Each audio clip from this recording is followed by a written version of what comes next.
जय जगन्नाथ दर्शक बंधु प्रार्थना लाइफ रो नुआ बादीपाला मंच को आपण मान स्वागत करुच्ची। आज पुणी स्वागत करुच्ची मो सहित समीक्षक आसन रे थिबा बाग्मी विद्वान डॉक्टर शांतनु कुमार रथ महोदय को। जय जगन्नाथ। विषय वस्तु वसुदेव पूर्व जन्म विचार यार द्वितीय भाग रे सही गायक द्वय अछंती जी प्रथम भाग रे मध्य पाला गायन करथिले। तबे प्रथम पर्याय रे मंचासीन होइछंती गायक तिलक वृंदावन बारिक। प्रथम भाग रे दर्शक माने पाला देखिछंती किंतु सेथिरे वसुदेवंकर पूर्व जन्म कथा आमे शुणिनु। एई भाग रे निश्चित भाव शुणिबु प्रकृत रे पूर्व जन्म रे की अपराध करथिले जहा फल रे ए जन्म रे वसुदेव बंदी घरे रहिले।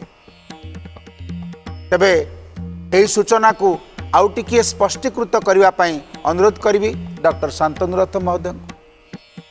नहीं आमर तो अपेक्षा अच्छी प्रथम अध्याय रे आमे आ संतुष्ट हो पारिलुनी। मु भाबुथली से विषयटी पूर्णांग हो जिवो बोली। तेबे जहा हो आमर जो अपेक्षा अच्छी मनरे उत्कंठा अच्छे जानिबा पई जे की अपराध वसुदेव एवं माँ देवकी करथिले जोथिपई कंसर बंदीशाला रे तांकु रहिबाकु हैला एवं लगातार भाव में अष्टम गर्भ पर्यंत ये कषण सहीकरी से तारी भितर रहिले से प्रसंगटे जानिबार बहुत उत्सुकता अच्छी। आउ अधिक समय आमे दर्शक मान पाखु न नहींकरी गायक महाशय को अनुरोध करवा से तांकर एई प्रसंगटी को आगे नियंतु।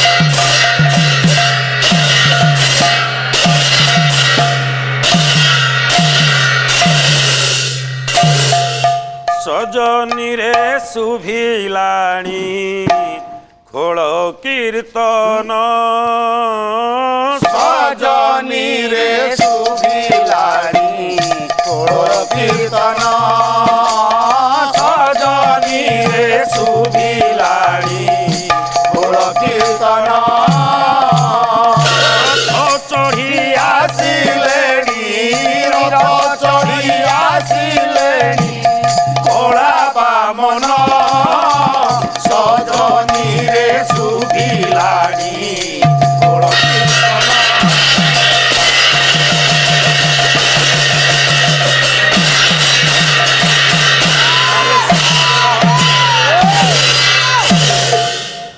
जाओ भेराबू आज्ञा। वर्तमान द्वितीय पर्याय आम्भे माने पदार्पण करिथिबा बेले बाबा ए प्रार्थना लाइफ मंचरे हाँ जज महोदय निकट रे आमर प्रथम एपिसोड जाइछि। आज्ञा मोर श्रद्धेय सान भाई हाँ। फुल बाबू अच्छा अच्छा बड़ भाई बोली संबोधन कला बेले हाँ पुणी मते कहउचंती अनंतपुर आसीचंती एमकर अंत नाही। तांको घर कोठे तांको घर बांकोई आ से पूरा बंका बेहरा बाबू दियो चले कि दियो ये अनंतपुर अंत पाइबा तांको पक्षरे संभव नुहे ना कारण कवि लिखिचंती हाँ। कहले अनंत नामे अंत नाही अक्षरे जारो देही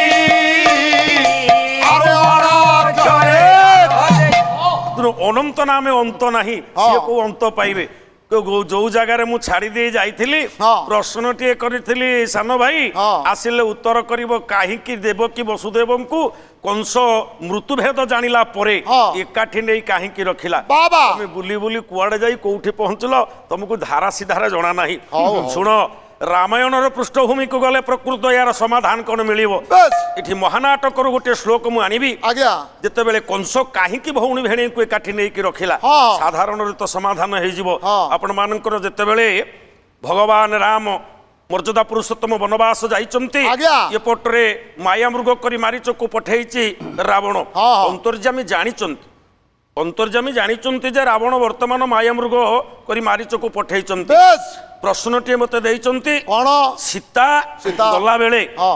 ଶାଶୁ କୌଶଲ୍ୟା କହିଥିଲେ ପଦ ତ ଜାଣି ନାହାନ୍ତି ହଁ। ଯଥା କଥା କରି ଚଳେଇ ଦେଇଛନ୍ତି ହଉ, ସେ ହଉ। ଯାହା ହଉ କହିଲେ ବିପିନରେ ପିନ ଏଇ! ସାନ ଭାଇ ମନେ ରଖ କବି ସମ୍ରାଟ ଉପେନ୍ଦ୍ର ଭଞ୍ଜ ବୈଦେଶ ବିଳାସ ହଁ। କହିଲା ବିପିନରେ ପିନ ଏଇ!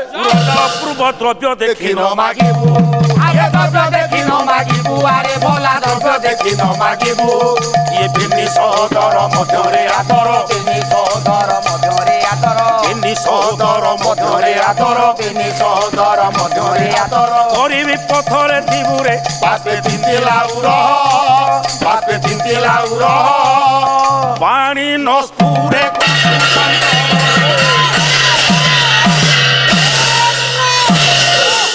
ପଦଟା ହଉଛି ଏଇଆ କହିବା ଅନୁସାରେ କୌଶଲ୍ୟା ମା ଯଦି ସୀତାଙ୍କୁ ମନା କଲେ ମାରେ ମୋ ପୁଅ ରାଜବଂଶରେ ନାହିଁ ବନବାସୀ ହେଉଛି ବାସ୍। ତାକୁ ଅପୂର୍ବ ପଦାର୍ଥ ଦେଖି ମାଗିବୁ ନାହିଁ ହଁ। ତାହେଲେ ମା କୌଶଲ୍ୟାଙ୍କର ବା ଶାଶୁଙ୍କ କଥାକୁ ହଁ। ସୀତା କାହିଁକି ସେ ଅବଜ୍ଞା କଲେ ଏବଂ ଭଗବାନଙ୍କୁ ମାଗିଛନ୍ତି ରାମକୁ ଏ ମୃଗଟାକୁ ମୋତେ ଆଣିକିରି ଦିଅ ଶୀତ ପ୍ରାଥୟ ମାସ ଦେହି ଦେହି ତିମେ ପ୍ରଭୁ ବେହେରା ବାବୁ ହଁ। ୟାର ସରଳ ସମାଧାନ ଆମେ କରିବାକୁ ଯିବା ହଁ। ଯେ ପ୍ରକୃତରେ ସୀତା ମାଗିଛନ୍ତି ହଁ। ନା ଆଉ କିଏ ମାଗିଛନ୍ତି ହେଇଲୋ ପ୍ରକୃତ ସୀତା କଣ ରାମଙ୍କୁ ମାଗିଛନ୍ତି ଆଉ- ମୃଗ କି ଆଉ?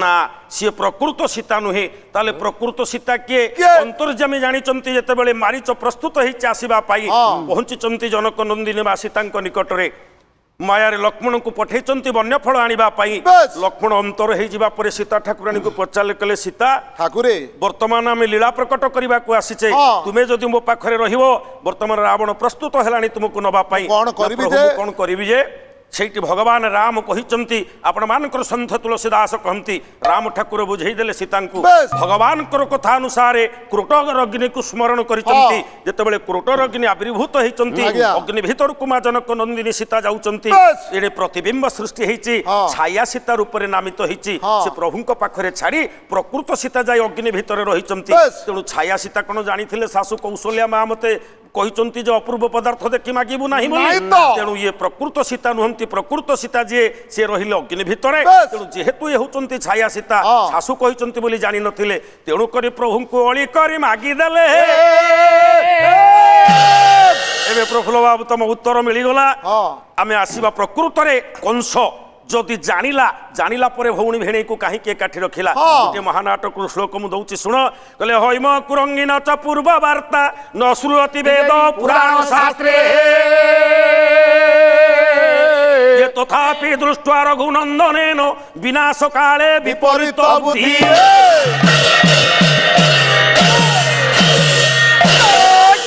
मनुष्यर जेतेबेले विनाश समय आसे ताकू मंद बाटटा भल बोली लागे विपरीत बुद्धि देखा जाए मो भाई आसिक श्लोकटे बोलिले शाली रंभा कर्कट बेणु नाल प्रयाण काल फल मुदु बहंती ये कौन नर थिले ना ये मद खाइथिले ना नारी अपहरण करथिले ना जुआ खेलुथिले ना ए श्लोकर आवश्यक एठी नथिला तेणु जेतेबेले नच पूर्व वार्ता न हुरति वेद पुराण शास्त्रे तथापि दृष्ट्वा रघुनन्दनेन विनाश काले विपरीत बुद्धि अंतर्जामी को बा को कथा अजଣା थिला शास्त्र पुरा कहे कहला अंतर्जामी नाथ अंतर कथा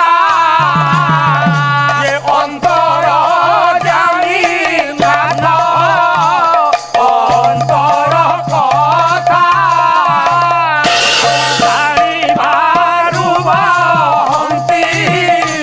संसार चिंता संसार चिंता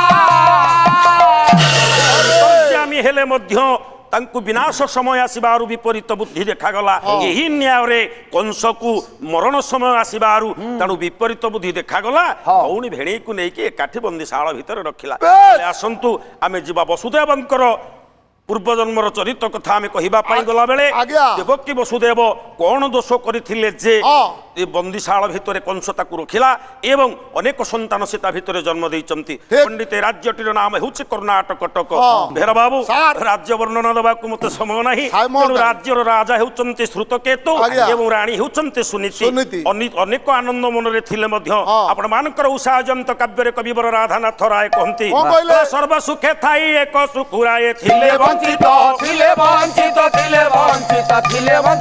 संतान संतति सर्वदा କନ୍ୟାଟିଏ ନଥିବାରୁ ରାଜା ଏବଂ ରାଣୀଙ୍କର ମନ ସବୁବେଳେ ଦୁଃଖପ୍ରୟ ହଉଥିଲା। ରାଣୀଙ୍କର ମନ ସବୁବେଳେ ବିଷର୍ଣ୍ଣତା ଭାବ ଥିଲା, କାରଣ ପ୍ରତ୍ୟେକ ବାପ ମାଙ୍କ କୋଳରେ ପୁତ୍ରଟିଏ ବା କନ୍ୟାଟିଏ ନିହାତି ଦରକାର। କାହିଁକି ସାର୍? ବାବୁ କାହିଁକି? କାହିଁକି? ଥିଲା ନରକ ଗତିରୁ ଧରିବା ପାଇଁ ନରକ ଗତିରୁ ଧରିବା ପାଇଁ ପୁତ୍ର ମନା ସନ୍ଦିନର ପୁତ୍ର ମନା ସନ୍ଦିନର ତା ଗୋଟିଏ ଜନମ ହୋଇଲେ ଦୁହିତା ଗୋଟିଏ ଜନମ ହୋଇଲେ ଉଭୟକୁ ଉଦ୍ଧାର ଉଭୟକୁ ଉଦ୍ଧାର ଉଦ୍ଧାର ହେବା ପାଇଁ ପ୍ରତ୍ୟେକ ବାପ ମା ପୁତ୍ରଟିଏ ବା କନ୍ୟାଟିଏ ଆଶା କରିଥାନ୍ତି। ବେଶ୍। ହେରା ବାବୁ, ସାର୍। ପୁଅଟିଏ ଜନ୍ମ ହେଲେ ବାପାଙ୍କୁ କେତୋଟା ନର୍କରୁ ଉଦ୍ଧାର କରେ? କୁହନ୍ତୁ ସାର୍। କନ୍ୟାଟିଏ ଜନ୍ମ ହେଲେ ବାପ ମାଙ୍କୁ କେତୋଟା ନର୍କରୁ ଉଦ୍ଧାର କରେ? କୁହନ୍ତୁ, କୁହନ୍ତୁ। ଆପଣ ମାନଙ୍କର ବାଇଆ ବାବା ବାଇଆ ଗୀତାରେ କହିଛନ୍ତି, ହଁ। କହିଲା ଏକ ନରକରୁ ଉଦ୍ଧାର କରି ପାରେ ନନ୍ଦନରେ କରି ପାରେ ନନ୍ଦନ ଆଜ୍ଞା 64 ନର୍କୁ ଉଦ୍ଧାର କରେ କନ୍ୟାର ତନ ସେ କନ୍ୟାର ଗୋଟିଏ ନର୍କରୁ ବାପ ମାଙ୍କୁ ପୁଅ ଉଦ୍ଧାର କଲା ବେଳେ ବେଳେ 64 ନର୍କରୁ ଝିଅ ବାପ ମାଙ୍କୁ ଉଦ୍ଧାର କରିଥାଏ। ବାବା। ହେ ମୋର ବିଦ୍ୱାନ ବର୍ଗେ, ପ୍ରତ୍ୟେକ ଦିନ ସମୟ ଅତି ସୁଖ ଶାନ୍ତିରେ କଟୁଥିଲେ ମଧ୍ୟ ରାଜ୍ୟରେ ଧନ ସମ୍ପଦ ପ୍ରଜା ପାଟକ ପାତ୍ର ମନ୍ତ୍ରୀ ଅମାତ୍ୟ ପାରିଷଦ ବର୍ଗ ସବୁ ପରିପୂର୍ଣ୍ଣ ଥିଲେ ମଧ୍ୟ ରାଜାଙ୍କ କୋଳରେ ପୁତ୍ର ନାହିଁ ନା କନ୍ୟାଟିଏ ନାହିଁ। ବେଶ୍। ଅନେକ ଦିନ ମନ ଦୁଃଖରେ ଅତିବାହିତ ଦିନ କରି ଚାଲିଛନ୍ତି, କିନ୍ତୁ ସେଦିନ ସେଦିନ ପ୍ରଭାତ ସମୟ ରାଜା ଶ୍ରୁତକେତୁ କେତୁ ଶିକାର କରିବା ପାଇଁ ବାହାରିଛନ୍ତି। ବାହାରିଲେ। ସାଜସଜା ହେଇ ପଣ୍ଡିତ ଶିକାର ଉଦ୍ଦେଶ୍ୟରେ ବାହାରି ପଡ଼ିଲେ। ମାତ୍ର କେହି ପାହୁନ ଆଗକୁ ଯାଇଛନ୍ତି, ହଠାତ୍ ରାଣୀ ସୁନୀତିଙ୍କର ଦୃଷ୍ଟି ପଡ଼ିଗଲା।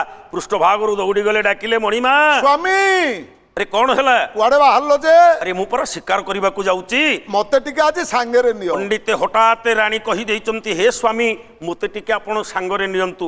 ହଠାତ୍ ରାଜା ବିଚାର କଲେ, କଲେ ଶୁଣ, ତୁମର କୋମଳ ପାଦରେ ଯୋଉ କଣ୍ଟକିତ ବନ, ଏ କଣ୍ଟା ଫୁଟିଯିବ, ତମେ କଣ ସେ ଜଙ୍ଗଲରେ ବୁଲି ପାରିବ? ମୋର ଶ୍ରଦ୍ଧା ହଉଛି ମୁଁ ଟିକେ ଅରଣ୍ୟର ଶୋଭା ଦେଖିବି, ସ୍ୱାମୀ ମତେ ସାଙ୍ଗରେ ନିଅନ୍ତୁ। ଶୁଣ, ନାରୀମାନଙ୍କୁ ସାଙ୍ଗରେ ନେଲେ ହୁଏତ ଅରଣ୍ୟ ପଥରେ ବହୁ ବିପଦ ଘଟିପାରେ। ଅନେକ ଦୃଷ୍ଟାନ୍ତ ଅନେକ ଉଦାହରଣ ଦେଲା ପରେ ମଧ୍ୟ ବାରମ୍ବାର ବାରଣ କଲା ମଧ୍ୟ ରାଣୀ ବାଧ୍ୟ କରିଛନ୍ତି, ହେ ସ୍ୱାମୀ ମୋତେ ତମେ ଆଜି ଜଙ୍ଗଲକୁ ନେଇଯିବ, ଜଙ୍ଗଲର ଶୋଭା ମୁଁ ଟିକେ ଦେଖିବି। ବେଶ୍। ପଣ୍ଡିତ ବାଧ୍ୟ ହୋଇଛନ୍ତି। ରାଜା କିଂ କର୍ତ୍ତବ୍ୟ ରାଣୀ ମୂଢ଼। ସୁନୀତିଙ୍କୁ ସାଙ୍ଗରେ ଧରି ଆଜ୍ଞା। ପଣ୍ଡିତ ଜଙ୍ଗଲକୁ ଶିକାର କରିବାକୁ ବାହାରି ପଡ଼ିଲେ। ଯିବା ବାଟରେ ବିଶାଳକାୟ ଜଙ୍ଗଲର ଦୃଶ୍ୟ ଅପଟ ଦୃଶ୍ୟ ଆଜି ନେତ୍ରପଟରେ ଝଲସିଗଲା। ଦେଖିଦେଲେ ରାଣୀ କହିଲେ, ସ୍ୱାମୀ ଏ ଜଙ୍ଗଲର ଶୋଭାଟା ଅତି ଶୋଭନୀୟ ହେଇଛି। କେମିତି କେମିତି? ରାଣୀଙ୍କ ସହିତ ରାଜା ଯାଉଛନ୍ତି, ସୈନ୍ୟ ସାମନ୍ତ ମାନେ ଯାଉଛନ୍ତି। ଗୋଟିଏ ପଦ ଆପଣ ମାନଙ୍କର ବହି ହେଉଛି ପ୍ରବନ୍ଧ ପୂର୍ଣ୍ଣଚନ୍ଦ୍ର, ବେଶ୍। କବି ହେଉଛନ୍ତି ଉତ୍କଳ ଘଣ୍ଟ ଯଦୁମଣି ମହାପାତ୍ର। ଗୋଟିଏ ପଦରେ ଅନେକ ପ୍ରକାର ଅର୍ଥ ସେ ସୃଷ୍ଟି କରିଛନ୍ତି। ବେଶ୍। ବୃକ୍ଷ ମାନଙ୍କର ନାଁ ଆସିବ, ଋଷି ମାନଙ୍କର ନାଁ ଆସିବ, ପଶୁ ମାନଙ୍କର ନାଁ ଆସିବ, ପକ୍ଷୀ ମାନଙ୍କର ନାଁ ଆସିବ, ଏପଟରେ ଜଙ୍ଗଲ ବର୍ଣ୍ଣନା ମଧ୍ୟ ହେଉଥିବ। ରାଗ ରାଗ ରାଗ ହେଉଛି ରସକଲ୍ୟା। ବେଶ୍। କହିଲେ କବି, କହିଲେ ମାତଙ୍ଗ କୁମ୍ଭ ଅଗସ୍ତି ସଞ୍ଚାରୀ ଭୃଗୁ କପି ମରିଚି ସରାଗି ଭୃଗୁ କପିଳ ମରିଚି ସରାଗି ଭୃଗୁ କପିଳ ମରିଚି ସରାଗି କୌଶିକ ଡାକଇ ବ୍ୟାସ ହରଧନ ସୁତ ହରିତ ବଂଶ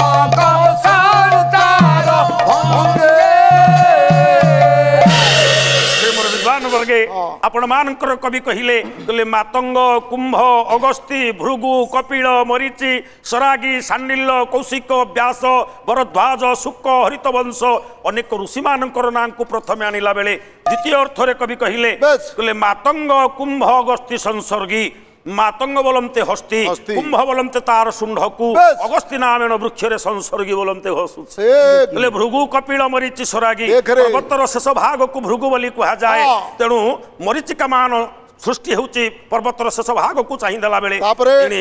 कहले सांडिल्य अर्थ बेल वृक्ष एवं कौशिक बोलमते पेचा पक्षी गुड़िए अछंती व्यास बोलमते काऊ माने मध्य जंगलर पाद देशरे किलिकिला शब्द करूचंती एभଳି ଅରଣ୍ୟ ଭିତରେ ए भली जंगल भितर आपण मानकर राधानाथ मध्य कहिदेले उषा जमत काव्ୟରେ हाँ। कहला अति घोरबान जई पसिबा ये डरंती काक डरंती काक डरंती काक डरंती काक आज्ञा पुंजित होइछि जेने कृष्ण पक्ष ଅନ୍ଧାର ଯାକ ଅନ୍ଧାର ଏମିତି ଅନ୍ଧାରମୟ ଜଙ୍ଗଲ ଭିତରେ ପଣ୍ଡିତେ ଦେଖା ଯାଉଛି ଜଙ୍ଗଲଟା ଚାଲିଛନ୍ତି ରାଜା ଏବଂ ରାଣୀ ଜଙ୍ଗଲର ପାଦ ଦେଶରେ ବସିଛନ୍ତି ରାଣୀ କହିଛନ୍ତି ରାଜା ହେ ରାଣୀ ତମେ ଏଇଠି ଅପେକ୍ଷା କର ମୁଁ ଯାଇ ଜଙ୍ଗଲ ଭିତରୁ ଶିକାର ସାରି ଆସିଲା ପରେ ସାଙ୍ଗ ଏହି ଆମେ ଘରକୁ ଫେରିଯିବା ଏତିକି ବେଳେ ପଣ୍ଡିତ ଏତିକି ରାଣୀ ବସିଛନ୍ତି ଏବଂ ଜଙ୍ଗଲର ଶୋଭାକୁ ଉପଭୋଗ କରୁଥିବା ବେଳେ ରାଜା ବାହାରିଛନ୍ତି ଶିକାର କରିବା ପାଇଁ ମାତ୍ର କେଇ ପାହୁଣ୍ଡ ଆଗକୁ ରାଜା ଆଗେଇ ଯାଇଛନ୍ତି ରହରେ ରାଣୀ ଚିତ୍କାର କରି ଡାକିଲେ ସ୍ୱାମୀ କଣ ହେଲା ଏଇ ଦେଖିଲ କଣ ଆଗରେ କିଏ ଯୋଡ଼ିଏ ଓ ମୃଗ ମୃଗୁଣୀ ଦୁଇଟି ଉପରେ ଦୃଷ୍ଟି ପଡିଛି ରାଣୀ ମାର ମାର ସୁନୀତିଙ୍କର ମାର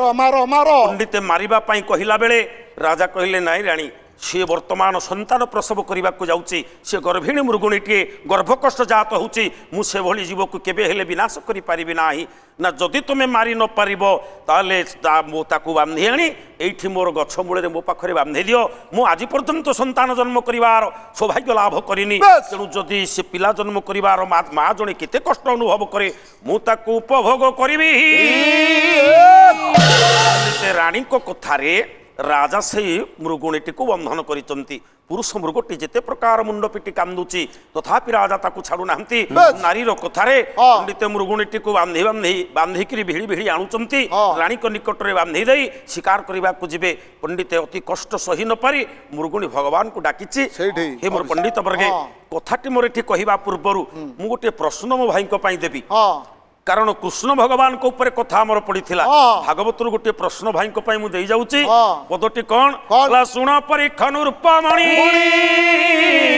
ଆଜ୍ଞା କୃଷ୍ଣ ଯେ କଂସର ଭଉଣୀ ଆରେ କୃଷ୍ଣ ଯେ କଂସ ପ୍ରକୃତରେ କୃଷ୍ଣଙ୍କର କୃଷ୍ଣ କଣ କଂସର ଭଉଣୀ କି କାହିଁକି ତାହେଲେ ଏ ଲେଖିଲେ? କଥା ଏ ପଦକୁ କାହିଁକି ଜଗନ୍ନାଥ ଦାସ ଲେଖିଛନ୍ତି ମୋ ଭାଇ ଆଇଲି ୟାର ସମାଧାନ କଣ ୟାର ଉତ୍ତର ମଧ୍ୟ ଦେବେ ଏବଂ ରାଣୀ ସୁନୀତି ବର୍ତ୍ତମାନ ରାଜାଙ୍କୁ ନିର୍ଦ୍ଦେଶ ଦେଇଛନ୍ତି ମୃଗୁଣୀଟିକୁ ବାନ୍ଧି ରାଜା ଆଣୁଛନ୍ତି ରାଣୀଙ୍କ ନିକଟକୁ ହଉ ବସି ଶୁଣୁଥିଲେ ମୋର ଧୀମନ୍ତ ମଙ୍ଗଳୀ ଗୋଟି ଯାହା ମୋର ହେଲା ଭାରି ଭାରି ବୁଝିଲ ବେଳେ ଦିନ ଏବେ করে নিবেদন ଆଜ୍ଞା ଏକ ପରେ ହରି বল কর তারি স্নান ଗାୟକ ମହାଶୟ ଶ୍ରୀଯୁକ୍ତ ବୃନ୍ଦାବନ ବାରିକ ଅନନ୍ତପୁର କଟକ ବଡ଼ ସୁନ୍ଦର ଗାୟନ ହେଲା ଆପଣଙ୍କର ଆଉ ଗୋଟିଏ ଜିନିଷ ମୋତେ ବହୁତ ଭଲ ଲାଗିଲା ଆପଣ ଯେଉଁ ଯେଉଁ ଅଳଙ୍କାର ଗୁଡ଼ାକ ଖଞ୍ଜିଲେ ସେ ଅଳଙ୍କାର ଗୁଡ଼ାକ ଯଥାର୍ଥ ଭାବରେ ଆପଣ ଖଞ୍ଜିଛନ୍ତି ତେଣୁ ବିଷୟବସ୍ତୁ ସହିତ ଯେଉଁଠି ସୀମିତ ସମୟ ଭିତରେ ଯେଉଁ ଅଳଙ୍କାର ଖଞ୍ଜିଲେ ତାର ଉପଯୁକ୍ତ ହେବ ସେଇଟା ଆପଣ କରିଛନ୍ତି ସେଇଟା ଗୋଟେ ଆପଣ ଧନ୍ୟବାଦ ଅର୍ହ ଦ୍ୱିତୀୟ କଥା ପୂର୍ଣ୍ଣାଙ୍ଗ ତ ହେଲା ନାହିଁ ବିଷୟ ଏପର୍ଯ୍ୟନ୍ତ ପରବର୍ତ୍ତୀ ପର୍ଯ୍ୟାୟରେ ପୂର୍ଣ୍ଣାଙ୍ଗ ହେବ ମୁଁ ଆପଣଙ୍କର ଗାୟକଙ୍କୁ ଶୁଣୁଥିଲି ଆପଣ ଯେତେବେଳେ କେବଳ ଗାୟକଙ୍କୁ ଶ୍ରେୟ ଦେଲେ ତ ହେବନି ଏଇଟା ଗୋଟେ ଦଳଗତ କାର୍ଯ୍ୟକ୍ରମ ପାଲାଟା ତେଣୁ ଆପଣଙ୍କର ଗାୟନ ବେଳେ ଏବଂ ଆପଣଙ୍କ ପରିବେଷଣ ବେଳେ ଆପଣଙ୍କ ଗାୟକ ମହାଶୟ ଯେଉଁ ସୁନ୍ଦର ଭାବରେ ତାଙ୍କର ଖୋଳକୁ ବଜାଉଥିଲେ ଏବଂ ଗୀତକୁ ଅନୁସରଣ କରି ଯେଉଁଭଳି ସେ ବାଦନ କରୁଥିଲେ ବହୁତ ଚମତ୍କାର ଲାଗିଲା ଆପଣଙ୍କ ସମଗ୍ର ଦଳଟି ବଡ଼ ସୁନ୍ଦର ଅଛି ଦଳଗତ ପରିବେଷଣ ଭାବରେ ଆପଣଙ୍କ ଦଳଟି ସୁନ୍ଦର ଅଛି ଆଉ ଆପଣଙ୍କର ପରିବେଷଣ ଅତ୍ୟନ୍ତ ଉଚ୍ଚକୋଟୀର ବାଗ୍ମିତା ସାହିତ୍ୟ ଅଳଙ୍କାର ଏବଂ ପ୍ରସଙ୍ଗ ଏ ସବୁଗୁଡ଼ାକର ସମନ୍ୱିତ ପରିବେଶ ଆପଣ କରିଛନ୍ତି ଅଶେଷ ଧନ୍ୟବାଦ ଆପଣଙ୍କୁ ଗାୟକ ତିଲକ ବୃନ୍ଦାବନ ବାରିକ ମହୋଦୟ ବୃନ୍ଦାବନ କହିଲେ ତ ବନକୁ ବୁଝାଏ, ଗୋଟେ ବନ। ଆପଣ ବନ ବର୍ଣ୍ଣନାରେ ରହିଗଲେ, ଯଦି ବନ ବର୍ଣ୍ଣନା କରୁଥିବେ ରାତି ପାଇଯିବ। ଆଉ ବିଷୟ ଯେଉଁ ତତ୍ତ୍ୱ, ଯେଉଁ ବସୁଦେବ ଦେବକୀଙ୍କ ପୂର୍ବଜନ୍ମ, ସେ ରହସ୍ୟାବୃତ ହୋଇକି ଏପର୍ଯ୍ୟନ୍ତ ରହିଛି। ଦର୍ଶକଙ୍କ ମନ ଭିତରେ ତାହା ଗୋଟେ ପ୍ରତୀକ୍ଷାତ୍ମକ ବା ଉତ୍କଣ୍ଠା ସୃଷ୍ଟି କରିଛି। ସେ ଉତ୍କଣ୍ଠା ପୂରଣ କରିବେ ପରବର୍ତ୍ତୀ ପାଲା ଗାୟକ। ଆମେ ମଞ୍ଚକୁ ଆମନ୍ତ୍ରଣ କରିବା, ଆସିବେ ଗାୟକ ପ୍ରଦୀପ ପ୍ରଫୁଲ୍ଲ ଚନ୍ଦ୍ର ସାମନ୍ତରାୟ। ସାର୍ ଆପଣ କ'ଣ କହିବେ? ନାଇଁ କିଛି ନାଇଁ, ମୁଁ ତ ଜଣେ ଦର୍ଶକ ନା, ସମୀକ୍ଷକ ମଞ୍ଚରେ ବସିଥିଲେ ମଧ୍ୟ ଆମେ ତ ପାଲାଟାକୁ ଦର୍ଶନ କରୁଛୁ। ତେଣୁ ଏ ଉଭୟ ଆପଣଙ୍କ କଥା ଅନୁସାରେ ଏ ଉଭୟ ଗୋଟେ ଯୋଜନା କରିକିରି ରହସ୍ୟଟାକୁ ବଢ଼େଇ ବଢ଼େଇ ବଢ଼େଇ ବଢ଼େଇ ନେଉଛନ୍ତି, ଯାହାଫଳରେ ଯେତେବେଳେ ଦର୍ଶକମାନଙ୍କ ମନ ଭିତରେ ଉତ୍କଣ୍ଠାଟା ଚରମ ଛୁଇଁବ ସେତେବେଳେ ସେ ତାକୁ ଉଦ୍ଘାଟନ କରିବେ ଏବଂ ଆମକୁ ଆଉ ବେଶୀ କଷ୍ଟ ନ ଦେଇକିରି ତୁରନ୍ତ ଗାୟକ ମହାଶୟ ସେ ରହସ୍ୟଟାକୁ ଉନ୍ମୋଚନ କରନ୍ତୁ ଏବଂ ଦର୍ଶକମାନେ ମଧ୍ୟ ଆନନ୍ଦ ପାଆନ୍ତୁ, ଆମେ ମଧ୍ୟ ଆନନ୍ଦ ପାଉ।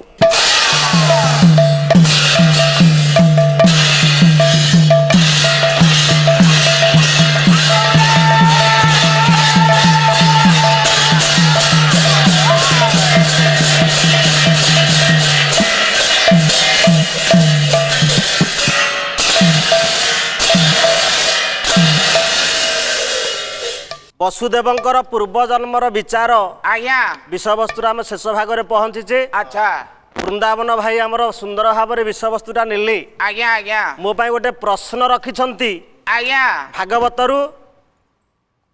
ସେ ପ୍ରଶ୍ନଟା ହେଉଛି ଜଗା ଆଜ୍ଞା କ'ଣ ଗୋଟେ ପ୍ରସବ କରୁଥିଲେ? ସେଇଟା ହେଉଛି ପ୍ରଶ୍ନ କହ।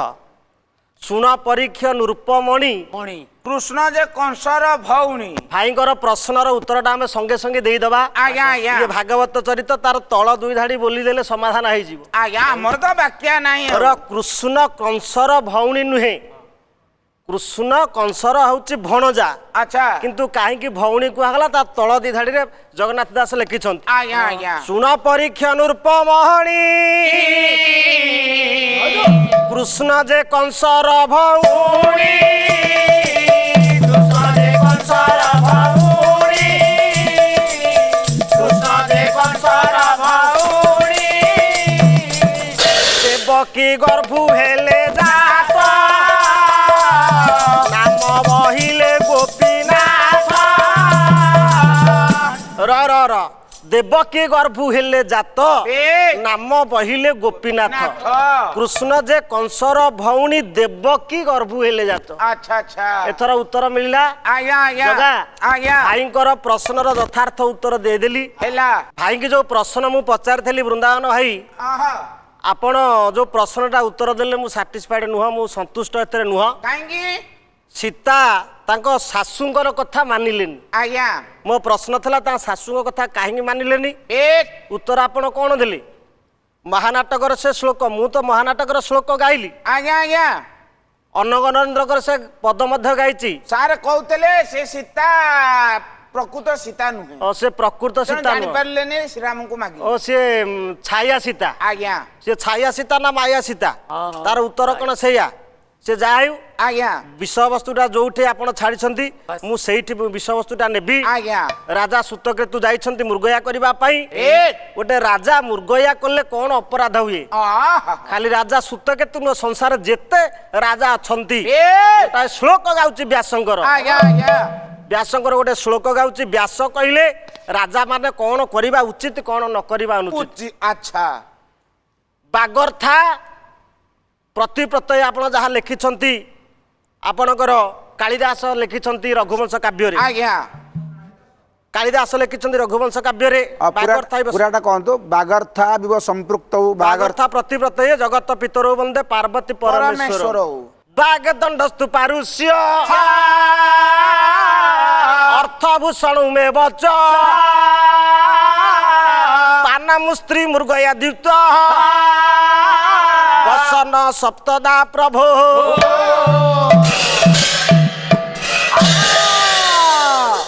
ବାଘ गोटे राजा 7टा जिनिस पालन करबा दरकार कौन कौन बाघ कहिले बाक्य अच्छा। बाणीर संयमता दरकार ओहो। जो राजांकर बाणीर संयमता रहिला नाही अच्छा। से प्रकृत राजा नुह नुह।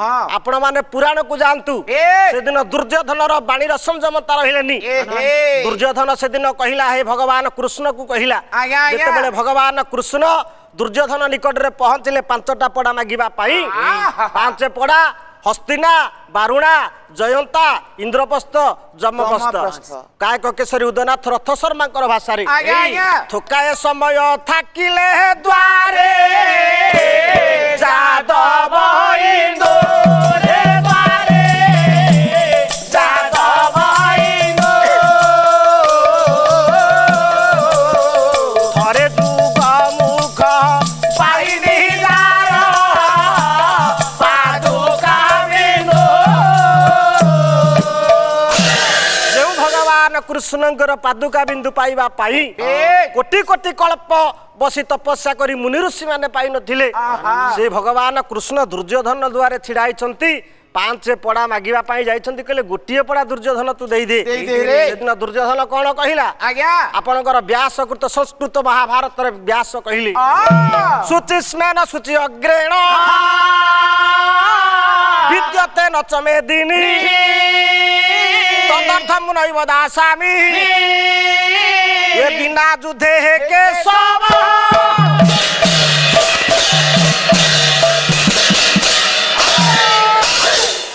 दुर्योधन कहला कहला हे केशव बिना युद्धे देवी नाई सुचिग्र में दिनी से दिन बाणीर संयमता रखिलानी दुर्योधन अच्छा। संयमता रखिलानी बोली तार अधपतन हैला आज्ञा, आज्ञा। बाक दंडस्तु पारुष्य दंडर कठोरता जो राजा दंडर कठोरता टाकू बढ़ेइबो आज्ञा, आज्ञा। दंड तो बिना कारण रे दंड दबो से प्रकृत राजा नुह नुह। बाक दंडस्तु पारुष्य अर्थ भूषण में बच बुझेलानी बिना कारण रे जी धन रत्न को बांटन करे व्यय करे। धन को व्यय करे राजा बड़ी बिना कारण रे दान कला भगवान विष्णु अवतार नेले सेति पई बळी पई गोटे बामन अवतार हेले बामन अवतार होइते बळी द्वारे पहुंची गली बळीर अर्धपत र बळी की बळी देखिला जड़े बामन ब्राह्मण नमस्कार कला कला ब्राह्मण नना नमस्कार आयुष्मान भव किमर्थे गमनम कोन पई आसीछंती विख्यात गमन बळिया रे हसी बांझा गळप तरु होइले बचन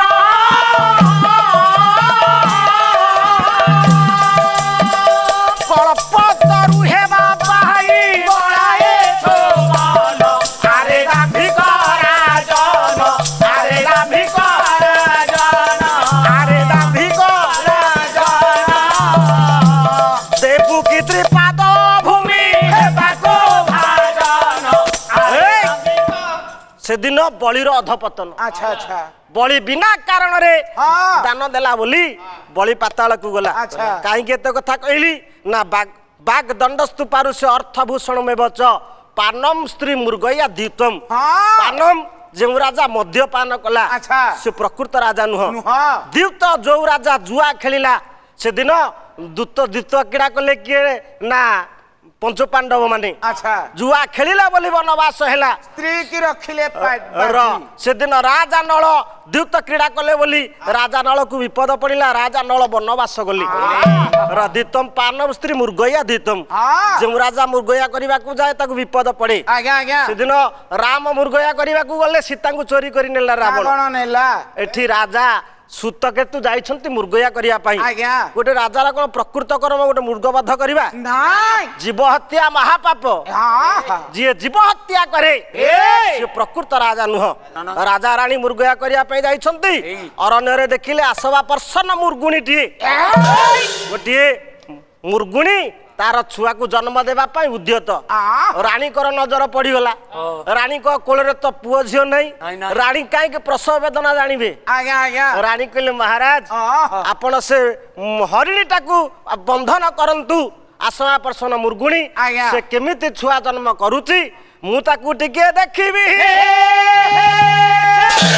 देखंतु आज्ञा सारा जगत नारी कथार बसवर्ती आज्ञा आज्ञा राजा तांको रानी को कथा भांगी पारलेनी नहीं जगा आज्ञा जे स्त्री कथा न मानिब ता घरटा भांगी जीव आज्ञा आज्ञा ये जगत हउची स्त्री बोलिया देखुन अवस्था कोन र कहिया पाई समय नाही नारी बसा मानवा व्यास कहले ये जगत नारी मानकर बसवर्ती आज्ञा। सृष्टि जते बेले तयारी हैला प्रथमे नारी तयारी हैले मां जोगमाया आज्ञा तापर तयारी हेले त्रय बिंदुरु त्रय देव जन्मिले ब्रह्मा विष्णु शिव जन्मिले ब्रह्मा विष्णु त्रय बिंदुरु त्रय देव ए जन्मिले ब्रह्मा विष्णु शिव शिव। प्रथमे नारी सृष्टि हेले नारी द्वारा जगत चलिला आ नारी बसा मानवा समस्त नारी मानकर बसवर्ती नारी की मध्य अग्राधिकार दिया गला अच्छा। जुगे जुगे हाँ। नारी रहिछि आगरे पुरुष होछि पछरे पछरे। आमे जानिछे जने सफलता पुरुष पछरे निश्चित भाବରେ गोटे नारीर हाथ अछि आज्ञा आज्ञा नारी सशक्तिकरण नारी आग तुरा नारी आगतुरा भला नारी आगतुरा नारी की आश्रा कलानी जगत परंपरा जगत परंपरा भला जगत परंपरा सारा जगत नारी की आश्रा कलानी आज्ञा आज्ञा जगा आज्ञा सेदिन रानी को कथा को भांगी पारले नहीं राजा ए आसबा पर्सन मुर्गुणी की जेतले बंदी करिसंती सेठी मुर्गुणी राजा को केते मिनती कला कला हे राजा आपण मते बंधन मुक्त करंतु गोटिए नारीर गर्भर वेदना केते गर्भर कष्ट केते केवल सेही जानिछि जगत रे को पुओ तार मार गर्भर कष्ट गर्भर वेदना को सुझी पारे ना आज्ञा, आज्ञा। जगत रे मा होछि पुओ श्रेष्ठ सेति पई आपण मानकर चिलिकार पारिकुदुगढ़र कवि नंदलार कवि आज्ञा आज्ञा डॉक्टर माधव मानसी कहंती आहा मार स्नेह मार आदर मार फल डाकोटे मधुरा मार फल डाकोटे मधुरा मार फल डाकोटे मधुरा झाड़ी दिए देह मोर धुरे सहे केते हरियर दये कथा माँ सही पारिब से मार गर्भरु जेतेले संतान जन्म निए आज्ञा परवर्ती मुहूर्त रे से माँ को मध्य भूली जाए आहा मु समाज पाई ये वार्ता दउची जेते मोर पंडित माने देखुछंती ये प्रार्थना लाइव नुआ बादीपाला मंच आज्ञा आज्ञा आपण माने समस्ते पाला को उपभोग करछंती जगत रे माँ होची श्रेष्ठ आज्ञा। तेणु माँ कथा सदा बेले तमे मानिकी चलिया पई पड़ियो मार सेवा करिया पई पड़ियो आज्ञा आज्ञा काहे कि ना पुराण रे अनेक उदाहरण अछि कहिबा पई समय नै ए जो दिन राजा नळ हंस को धरिथिले आहा। से दिन हंस राजा नळଙ୍କ पाखरे कहितला कहला हे राजा गोटाए श्लोक गाउची आज्ञा, आज्ञा। नैषध काव्य रे कवि शिवर शंकर लेखा आहा। मदै कपुत्रा जननी जरा तुरा नव प्रसूति बरटा तपस्विनी गतिस्तय रस जनम समदये नवविधोतम करुणा गुणम धीन गोटे पक्षी ठारू आमे कोन शिखिबा आज्ञा आज्ञा गोटे पक्षी राजा को कहूची हे राजा मदैक पुत्रा जननी जरा तुरा मो बुढ़ी मार मु गोटे बोली पुओ आहा मो धर्म पत्नी दीटा डिंब ऊपर बसीची छुआ फुटी नाहांती चारि जण प्राणी मते अपेक्षा करिसंती मरि जिवे मो माँ को मु बेसी भल पाए आज्ञा आज्ञा काई केते कथा कहली ना सेदिन मुर्गुणी राजा को हाथ जोड़ी कहूची हे राजा आपण मते बंधन मुक्त कर दियंतु मु जो गर्भ कष्ट सहुची ये गर्भर वेदनाटा कमी जीव जो नारी गर्भ कष्ट सहिला बेले अन्य माने दर्शन करंती तार वेदनाटा बढ़े आज्ञा आज्ञा ये कथा हमें गाँ गहली मध्य शुणीचे तेणु राजा ता शुणी नाहांती काहेकि ना सी नारी राणीकर बसवर्ती अच्छा। राणी को कथारे परिचालित ए तेणु राणी को कथारे से बंधन करिसंती आहा। सेठी मुर्गुणी अभिशाप देला आज्ञा भाई टिके पाला शुण पाला तो आरंभ करदेल देखे देखे मृगुणी अभिशाप दउची। पालाटी आरंभ कल भल लागिला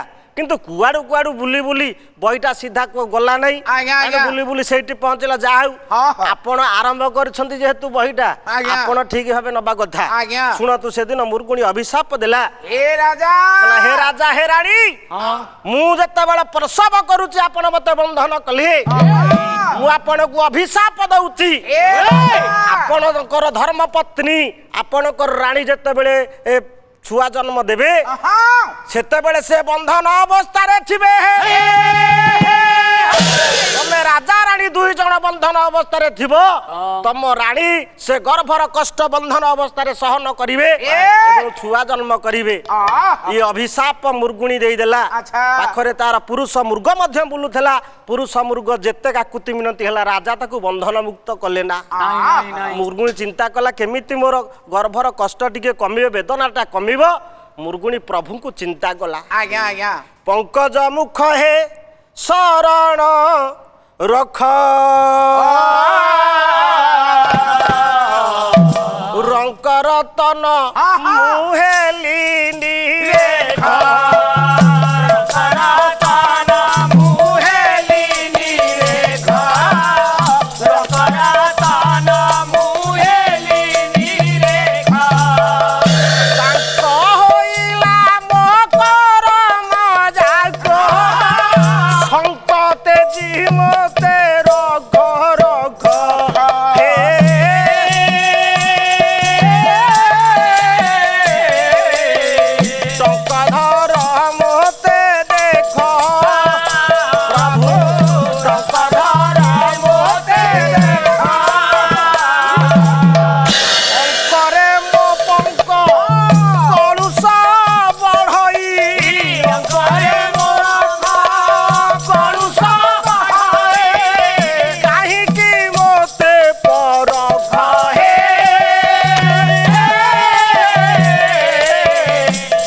ତାରଣ କର କାରଣ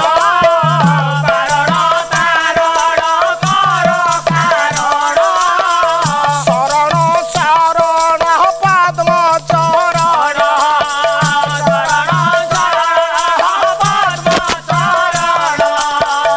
କରହଣ କାରଣ ହେ ନାରାୟଣ ରଣ ଭଣ ଗହରେ ପାପ ମରଣ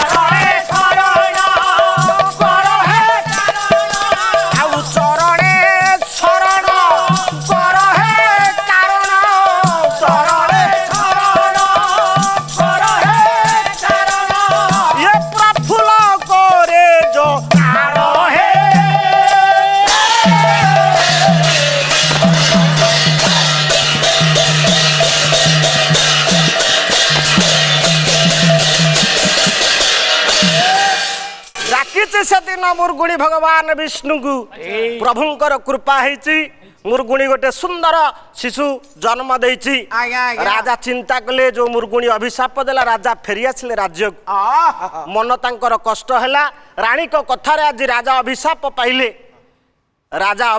ପାଇଲେ ସତ୍ୟ ମୃଗୁଣୀ ଅଭିଶାପ ଦେଇଛି ମୁଁ ଭାଇଙ୍କୁ ଏଠି ପ୍ରଶ୍ନ ଗୋଟେ ପଚାରିବି ମୃଗୁଣୀ ଅଭିଶାପ ଦେଲା ରାଜା ସୁତକେତୁ କିନ୍ତୁ ବନ୍ଧନ ହେଲେ କିଏ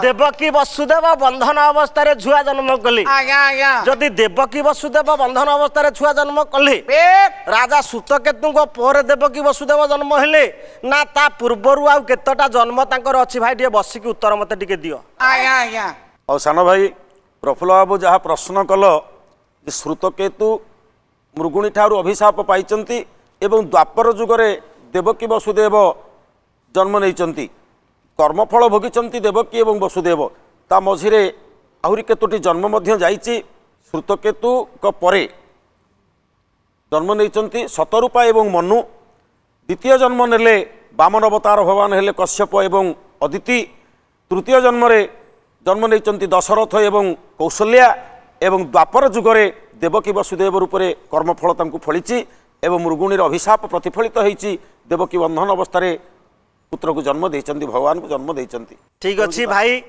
ଉତ୍ତରଟା ଠିକ ହେଲା ଯେ କିନ୍ତୁ ରାଜା ସୁତକେତୁ ଅଭିଶାପ ପାଇଲେ ଦେବକୀ ବସୁଦେବ କାହିଁକି ସେ ଅଭିଶାପ ନେବେ? ସୁତକେତୁଙ୍କ ପରେ ଶତରୂପା ମନୁଙ୍କ ପାଖରେ କାହିଁକି ନ ଫଳିଲା? ଶତରୂପା ମନୁଙ୍କ ପରେ ଅଦିତି କଶ୍ୟପ ପାଇଁ କାହିଁକି ନ ଫଳିଲା? କାହିଁକି ଦଶରଥ କୌଶଲ୍ୟଙ୍କ ପାଖରେ ନ ଫଳିଲା? ଆଉ କାହିଁକି ଫଳିଲା ଆପଣଙ୍କର ଦେବକୀ ବସୁଦେବଙ୍କ ପାଖରେ? ଏଇ କଥାଟା ଟିକେ କ୍ଲିୟର କରିଥିଲେ ଭଲ ହେଇଥାନ୍ତା। ତଥାପି ମୁଁ ଟିକେ କହୁଛି ନା, ରାଜା ରାଣୀଙ୍କର ଯୋଉ ଧର୍ମର ବଳ ଥିଲା, ସେ ଧର୍ମର ବଳ ଯୋଗେ এই অভিশাপটা তাঁকু কাটু হেলানি। যেতবে ধর্মর বল তাঁর কমি কমি আসিলা, এ 4 জন্ম পরে দেবকী বসুদেব জন্মরে সে অভিশাপটা তাঁর ফলিলা। সেইপাই কুহযাইছি কর্ম ফল প্রাণী অবশ্য ভুঞ্জয়ে তাকো রিব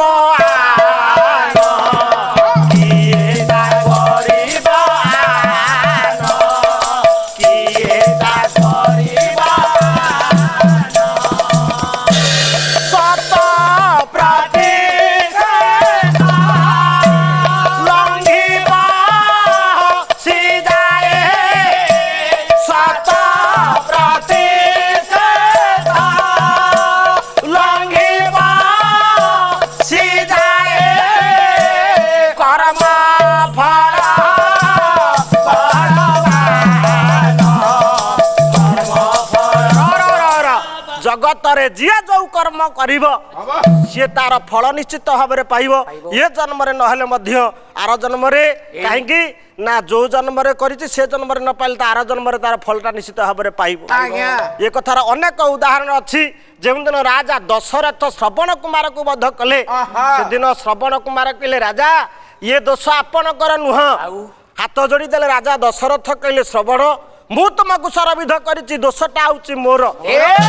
श्रवण सेठी कहिदेले कहले नाई राजा ये दोष तमर नुह, ये दोष होछि मो कर्म फलर। मु गोटे भूल कर्म करिछि बोली मोठे अदृश्य स्वर बाजिला। राजा दशरथ पचारले कोन भूल कर्म तमे करिदेल? सेठी श्रवण कहले राजा शुण, मते जेतेबेले 7 वर्ष बयस होइथिला, 7 वर्ष बयस रे मु गोटे वज्र बाटुली मो हाथ रे धरिथिली। धरिथिली हस्ते वज्र बाटुली सापते, वज्र बाटुली सापते के पिली कपो धरे लबिला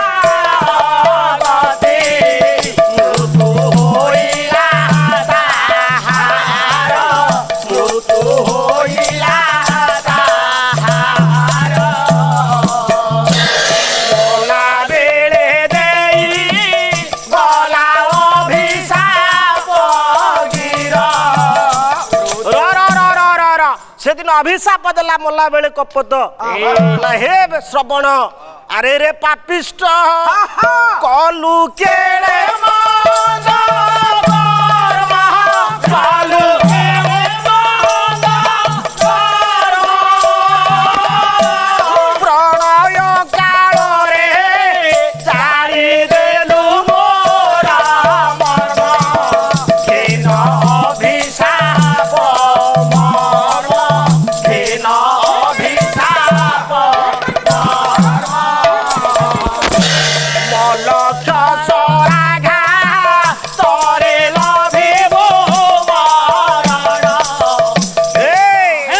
अभिशाप दे देला से दिन कपत कला रे हे पापिष्ट तू जो मंद कर्म करिचु मो स्त्री सहित प्रणय कला बेले मते सरविध कलु मु अभिशाप दउची तो ठारे गोटे अलक्ष्य स्वर भेद हबो।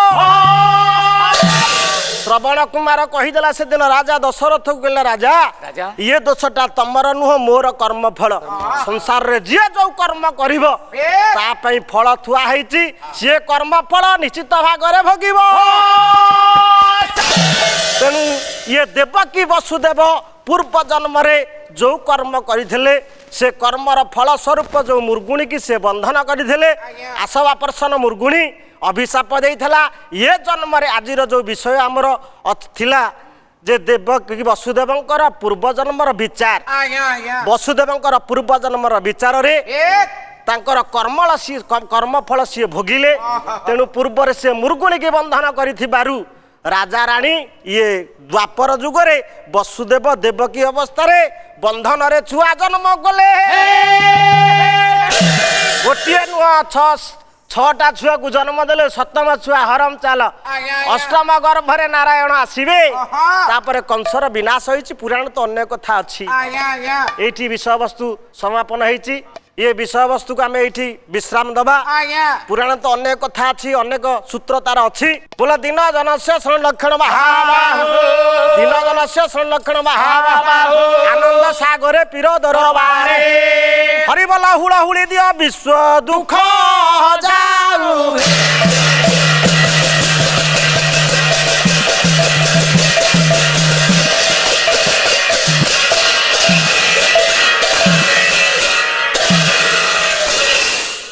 गायक प्रदीप प्रफुल्ल चंद्र सामंतराय आपन को बहुत धन्यवाद आपण उत्कंठार अवसान करैचंती मु दुईटी कथा कहबी जे गोटे हला हमर शास्त्र रे जो कर्मर विभागीकरण कराई तीनोटी कर्म आमर संचित प्रारब्ध एवं क्रियमाण एवं संचित प्रारब्ध क्रियमाण ये केबे फल दब एटा आमे कहि परिबानी सांगे सांगे मिली पारे केते जन्म परे मध्य मिली पारे किंतु एथिरो गोटे कथा सत्य जोटा कि आपणकर प्रसंगरु श्रोता मान दर्शक मान पाखु वार्ता गला जे कर्मर फलरु केही मुक्त नुहंती ताहा सांगे सांगे न मिलिले मध्य केते जन्म परे मध्य ताहा मिली पारे सेटा को हमको स्वीकार करने को पड़ो और सेटा को जानिक कर्म प्रवृत्त होगा पड़ो जदि कर्म द्वारा कौन सी पाप आमर सृष्टि होती से पाप केबे ना केबे फलिबो सांगे सांगे फली न पारे केबे ना केबे फलिबो जेमती वासुदेव देवकी को 4 जन्म परे इटा भोगिबा को पड़िला ये है गोटे वार्ता तेणु पाप कर्म समस्ते निवृत्त रुहंतु द्वितीय कथा है से गीतार कहुई जे कर्मणो गहन गहना गति तेणु कर्मर गति को बुझा बड़ कष्ट से केतेबेले कोठी संचित हो केतेबेले कोठी प्रकाशित हम ताहा जानी हम नहीं द्वितीय कथा आपण जो से मृगुणी स्तुति कले गर्भिणी अवस्था थिबार से स्तुति गीतटी कहार आपणकर तांकु कहीं कहलेनी आमको तेणु आम जितेबाला पालारे विभिन्न अलंकार विभिन्न संगीत गुड़ाक विभिन्न क्षेत्र संग्रह करी आमे ताकु परिवेषण करुचे ताहा कहा ना कहा द्वारा तो रचित आमे भंज कवि सूर्य दीनकृष्ण एमान ना नहीं जाऊँ अनेक पालार विशिष्ट गायक जो मैंने दिवंगत हेलेनी से भी अच्छा तेणु तांको रचना को मध्य आमे व्यवहार करमती गायकंकर उदयनाथ रथंकर आपण उद्धार करुले सेमिति जोठी आमे जहार प्रसंग को नबा जहार अलंकार को नबा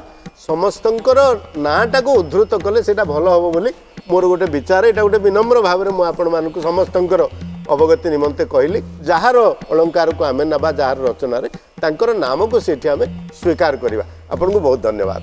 भगवान कृष्ण हंतु राम हंतु विभिन्न अवतार रे तांकर पितामातांकर ना सबू जुगे जुगे रही तेबे ये जो श्रुतकेतु आ सुनीति राजा रानी कथा कहले यह किए लिखिं कवि लिखिं कवि कल्पना रे अनेक कहानी ताकू आनी पालारे मध्य परिवेषण करवा ये गोटे विचित्रता पालारे नूतनता विचित्रता और रहस्यमयी भाव जो अच्छी जाकू डाइवर्सिटी कह जाए डाइवर्सिटी बा विचित्रता एठी प्रतिपादित होइछि आपणकर उभयंकर पाला अत्यंत सुंदर होइछि गायक द्वय जेमती मंजुल गायक द्वय सेमती सुंदर भावरे मृदंग वादन करिसंती आपणकर संगीत माने सुंदर भावरे पाला परिवेषण करिसंती पारंपरिक कला को आपण बजाय रखिसंती आपणकर पाला